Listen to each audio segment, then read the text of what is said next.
Ray-Pec community, welcome. This is Dr. Mike Slagle, your superintendent, back for another episode of Ray-Pec Connect. As you know, the purpose of Ray-Pec Connect is to provide some more in-depth information on key topics and issues here in the Ray-Pec School District. We are so glad that you've joined us today. You know, over the past year, we have delved deeply into what is meant by Ray-Pec becoming a school district of choice. And to date, if you followed us, you know that we've explored such topics as vast offerings for our students at the secondary level, such as the LEAD Center, some career exploration programs. We've delved into what we do at the early childhood and elementary levels. In our last program, we talked about our activities. Today, we're going to talk about something futuristic on the horizon that we are just beginning to explore, and I think it's downright exciting. And I also think it's something that holds choice for our students in the future, and that's artificial intelligence. We hear a lot about AI and what it means and what it can mean for education. I think we're just scratching the surface on where this is going to go and how it's going to provide choice for our kids. Joining me today are Karmin Instructional Design and Technology Coordinator here for the Ray-Pec School District, and Ryan Gooding, Director of Technology. Welcome. Thank you. Thank you. Excited to be here. I'm excited to have you because I want to get into this conversation. This is a fascinating topic.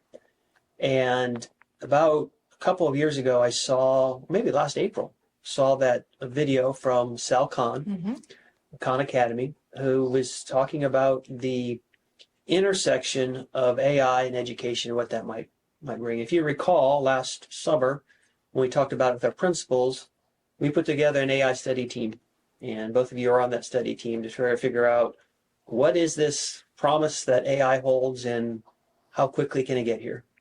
And what are the dangers that come with it? So tell our listeners right now, because there's a lot of misconception about what AI is and isn't and where we are currently at. So Ryan, as our Director of Technology, how would you define artificial intelligence?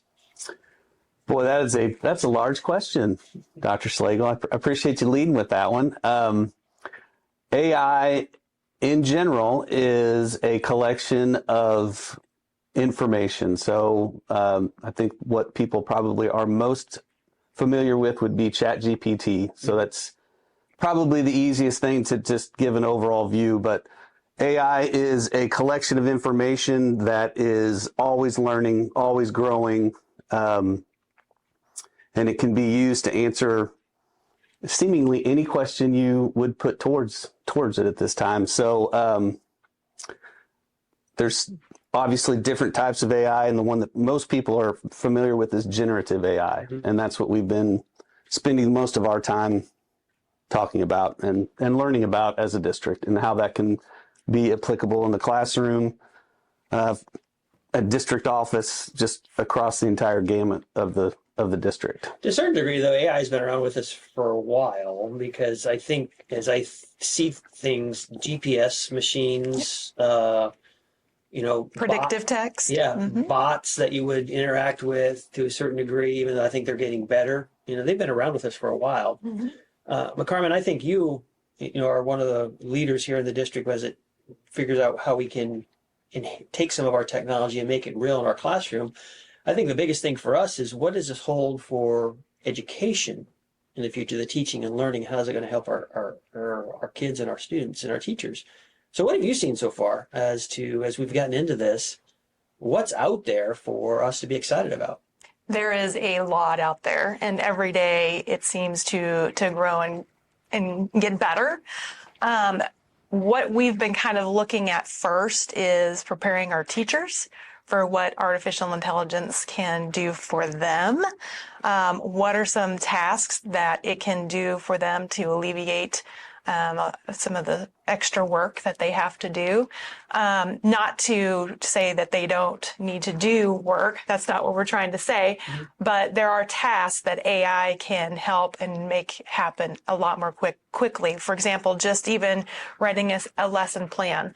A detailed lesson plan would take a teacher quite a bit of time, but generative AI can allow them to have that done in just a couple minutes, and then all they have to do is add some more information or make corrections here and there, and that's going to be a lot more time that they can do on other classroom tasks to get kids ready for their learning.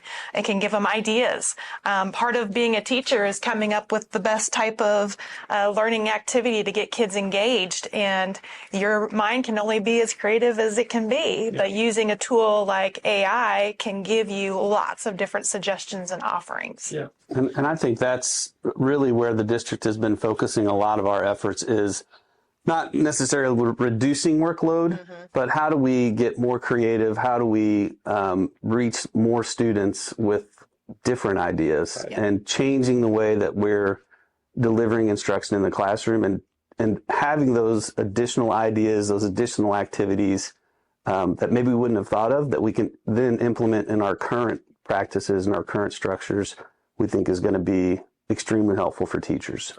So I'm going to take this conversation two different ways. I think we're going to talk a little bit about AI as generative and help kind of give some examples of what that is. But I also want to talk about AI as a personal assistant at some point. I think that may be where I see the biggest promise.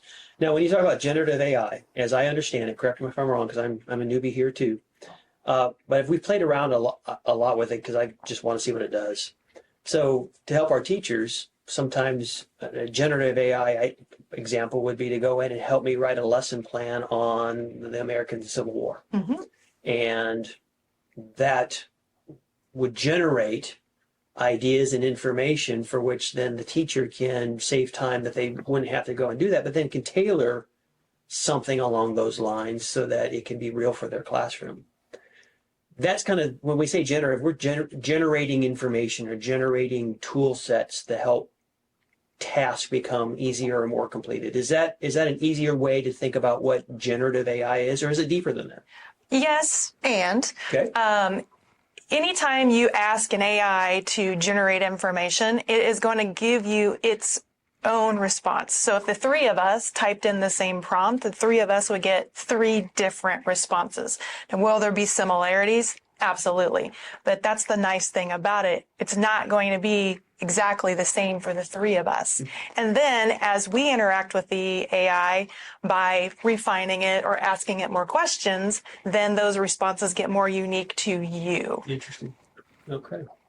I think that's also one of the challenges of AI as well, and some of the things that our teachers are looking at generative AI in the classroom and how students are using it is really what Karmin just said, because it's kind of taken the entire model of, you know, an example that everybody listening to this that's my age or older has write the 10-page term paper. Exactly. And so what does that look like in a generative AI situation for students now? Is that a dead concept? Because we're having lots of conversations about what does plagiarism mean now? What is a student's own work? If you're using AI, is that really your work, or is that someone else's work?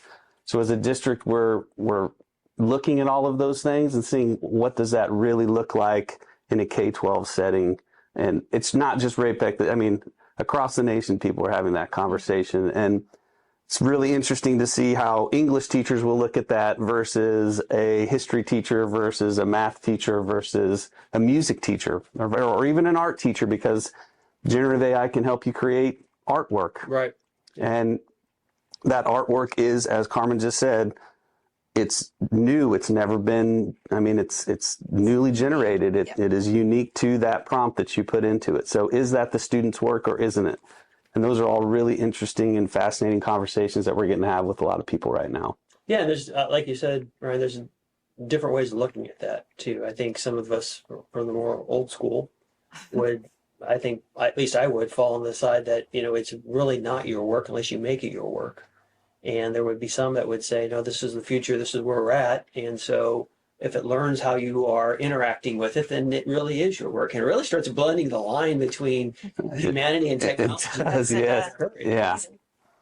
How are our teachers using it now? I mean, because right now generative AI is here. You know, it's amongst us. So how are we using it? And what examples have you seen about how we're using it? Most of our teachers are dabbling in how it can give them those easy lifts small tasks, things like that, crafting an email and making sure the tone is coming across the way they want, revising documents. If I was a senior English teacher right now, I would probably be getting lots of letters of recommendations that students would be asking me for. So this could be another tool. So a lot of those small tasks. We've also done a few trainings with them, the ones that have been shown that they're eager to learn more, to show how they can utilize it for kind of those lesson plannings, writing a sub-plan, taking one of their standards that they've been struggling with to engage learners with and breaking it down into smaller chunks, or giving those creative ideas.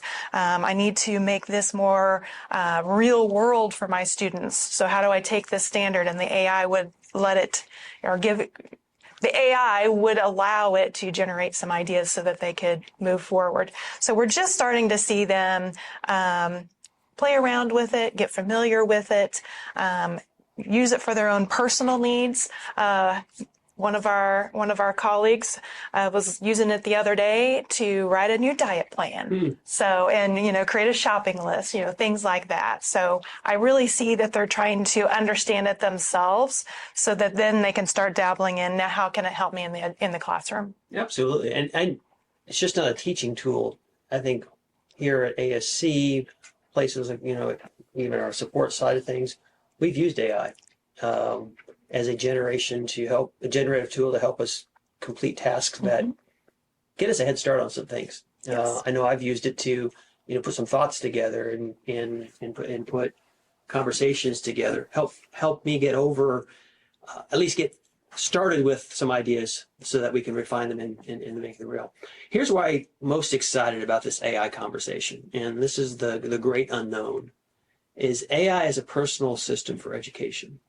Because I believe there's a day very soon when every student will have a device that is tailored to them and their individual learning interests, and their individual learning paces. I don't think that day is very far away.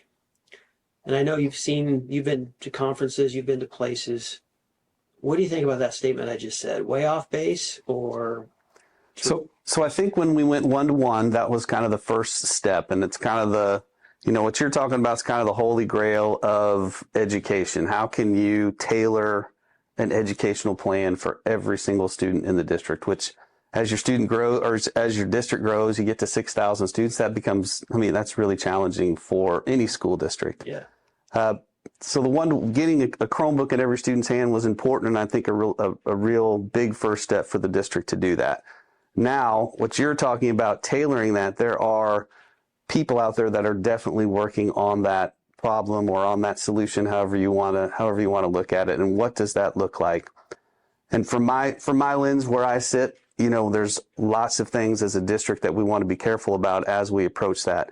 First, our students' data privacy is our number one job. My number one job is to protect that, make sure that that's staying safe, and that the district owns it and it's not out there for other people to look at. What's that going to look like if we partner with people? And how do we get our teachers trained to use that technology? Because I think you're 100% right that places are really close, if not using it, districts are doing it right now, really close to that, to being pretty mainstream, that there is a chat bot or an assistant that's tailored to that student, that can know the student's tendencies and really their learning strategies that help that student and help them grow. So I do think it's close, but I'm also kind of on I want to wait and see where everything kind of falls and how everything lands, just because students' data, like I know for everyone in this room, is extremely important to the Raymore Peculiar School District. So. Okay. One of the things that we've all talked about for many, many years is differentiation. Mm-hmm. And when you have one teacher in a classroom to 30 kids, 35 kids, if you get into secondary world, that's impossible to do for a truly differentiated. And so you try to do it by maybe, small groupings or things like that. And that's still even difficult. But what you're describing with how AI could be that personal assistant, differentiation really will impact students, because the teacher can then assign the AI to help Mike with the pieces that he's struggling with, help Ryan with the pieces he's struggling with, and then frees me up as the teacher to continue to check in and continue to ask the AI to support them on the learning goals that I know they need the extra support with. Right.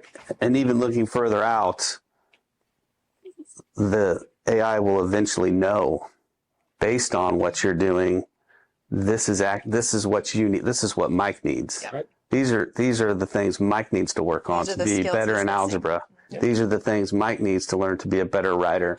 And I think that's the piece that everybody's really, really interested in, is just that personalization part of it. And, it will help us do that better than school districts have been able to do that in the history of Ever? Yeah.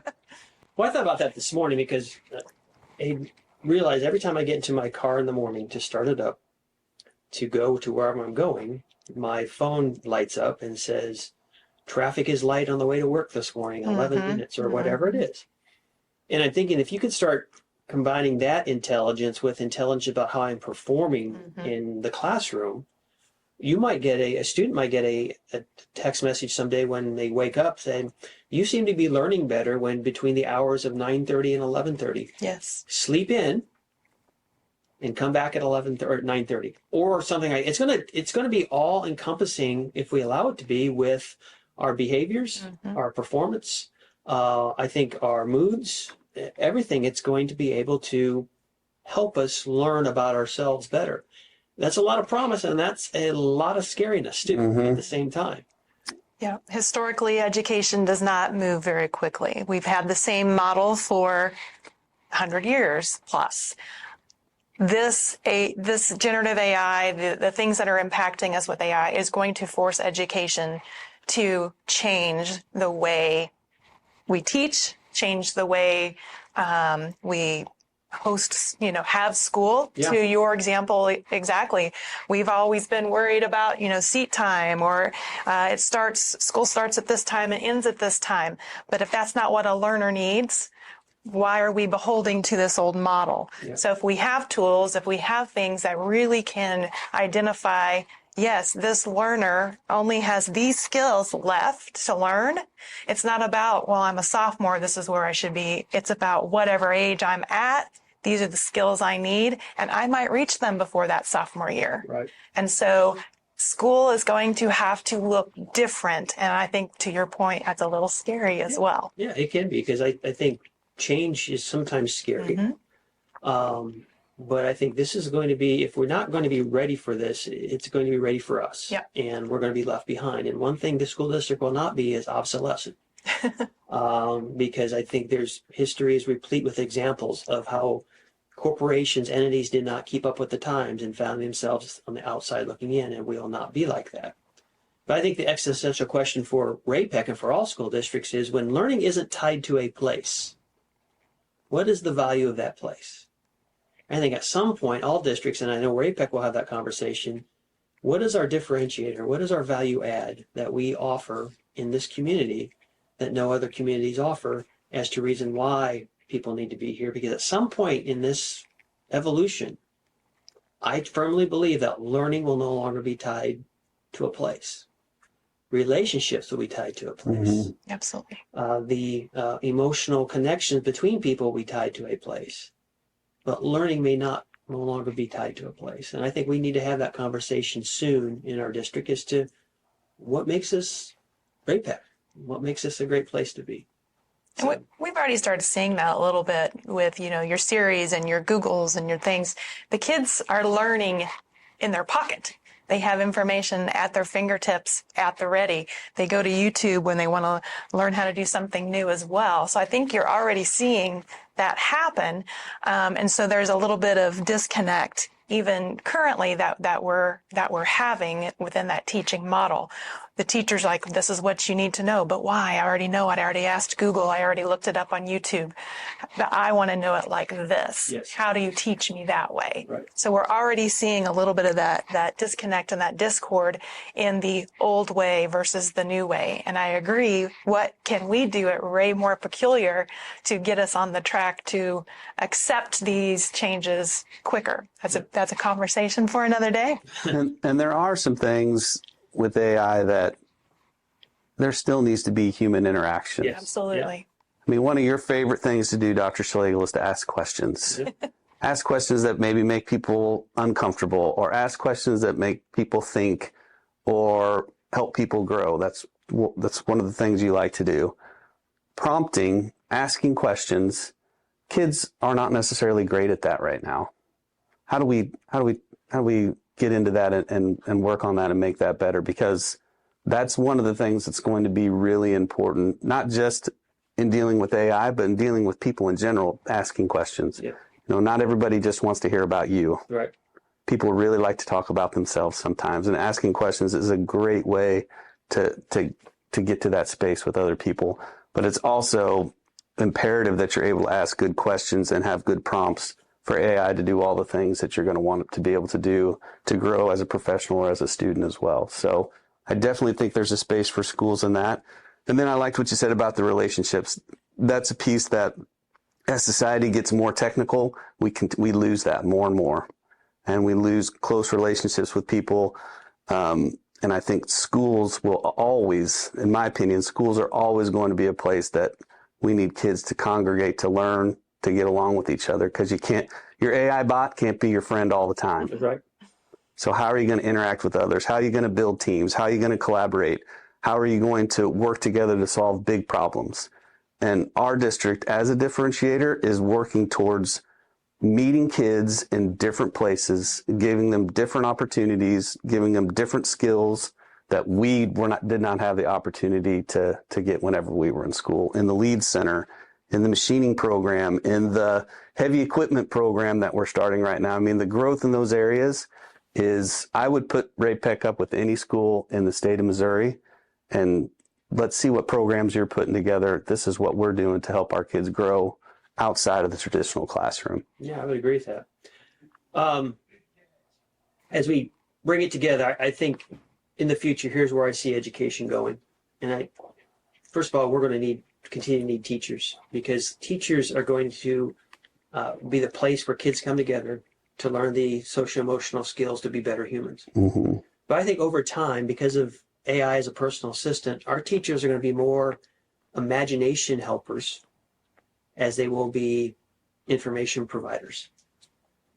Right now, I think in the old model, teaching and learning is all about teachers helping students learn material. I think that with AI as a personal assistant, that's going to be much more advanced. But to your point, Ryan, where we need professionals in the classroom is to help kids imagine what's possible. Mm-hmm. And to help continue the spark. And I'm not sure what I see down the road, technology and the lack of humanness that comes from that technology can do that very well. So we're still going to need this collaborative effort between teachers and students in the classroom. It's just going to look a heck of a lot different as far as information transfer, Mm-hmm. but focusing on the imagination of what's possible in the future. I'm excited. I know you're nervous sometimes. Yes. But I'm excited. I'm also excited for it. Yes. Good stuff. And Karmin, thank you for pushing the envelope with what we're doing this year. You both are on the lead team. We are going to continue that in the future and figure out where this goes for all of us. Our best days are still ahead of it, and it's going to involve AI in some degree. Absolutely. Thanks for being here today. Appreciate the time. Absolutely. Yes. Looking forward to more opportunities. Ray-Pec community, thanks for listening today as we continue to explore the concept of Ray-Pec becoming a school district of choice and why that matters to students and parents. One of those concepts of choice will be artificial intelligence at some point in the future, if it's not already here in some fashion. So we know that it is. Thank you to Karmin and Ryan for joining me today. I'm Mike Slagle, proud superintendent of this amazing district. Have a great day, and thanks again for listening.